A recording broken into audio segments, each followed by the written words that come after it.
Hi friends, SPM క్రియేషన్స్కి స్వాగతం.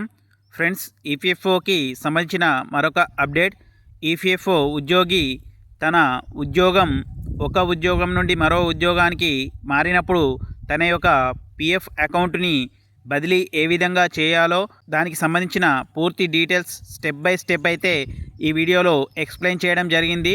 దానికోసం మీరు ఈ వీడియో స్కిప్ చేయకుండా పూర్తిగా ఎండ్ వరకు చూడగలరు. అలాగే మరిన్ని వీడియోస్ కోసం మన ఛానల్ సబ్స్క్రైబ్ చేసి లైక్ చేస్తూ కామెంట్ చేయగలరు, అలాగే షేర్ చేయగలరు.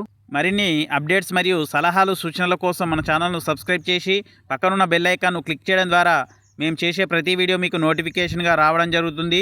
ఫ్రెండ్స్, ఈపీఎఫ్ఓ తన సేవలను డిజిటల్గా మరింత సులభతరం చేసింది.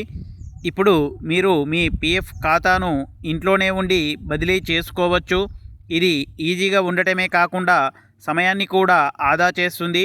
అది ఎలాగో ఈ వీడియోలో స్టెప్ బై స్టెప్ అయితే ఎక్స్ప్లెయిన్ చేయడం జరిగింది. ఒక ఉద్యోగి తన కంపెనీ విడిచిపెట్టి మరొక కంపెనీలో చేరినప్పుడు తన పాత పిఎఫ్ ఖాతా నుండి కొత్త కంపెనీ ఖాతాకు డబ్బును బదిలీ చేయాలి. దీనితో పిఎఫ్ మొత్తం అదే ఖాతాలో ఉంటుంది. భవిష్యత్తులో దానిని ఉపసంహరించుకోవడం సులభతరం అవుతుంది. కాబట్టి మీరు కూడా మీ ఉద్యోగాన్ని మార్చినట్లయితే ఖచ్చితంగా మీ పాత పిఎఫ్ అకౌంట్ నుండి డబ్బును కొత్త ఖాతాకు బదిలీ చేయండి. Employees provident fund organisation EPFO ఇప్పుడు ఈ ప్రక్రియను పూర్తిగా ఆన్లైన్లో చేసింది. దీనికోసం మీరు ఈపీఎఫ్ఓ కార్యాలయానికి వెళ్ళవలసిన అవసరం లేదు.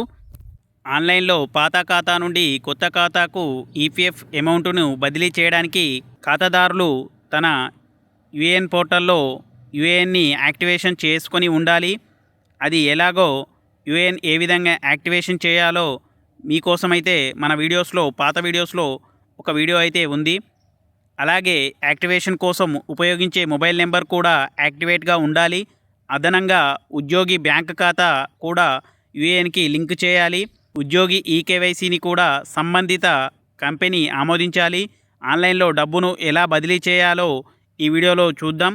ముందుగా ఈపీఎఫ్ఓ యూనిఫైడ్ మెంబర్ పోర్టల్లోకి సందర్శించాల్సి ఉంటుంది. మీరు మీ యొక్క యూఏఎన్ పాస్వర్డ్తో ఇక్కడ లాగిన్ కావాల్సి ఉంటుంది. అప్పుడు ఆన్లైన్ సర్వీసెస్ ఆప్షన్కి వెళ్ళి 1 మెంబర్ 1 ఈపీఎఫ్ ఖాతా ఈపీఎఫ్ బదిలీ అభ్యర్థనపై క్లిక్ చేయాల్సి ఉంటుంది.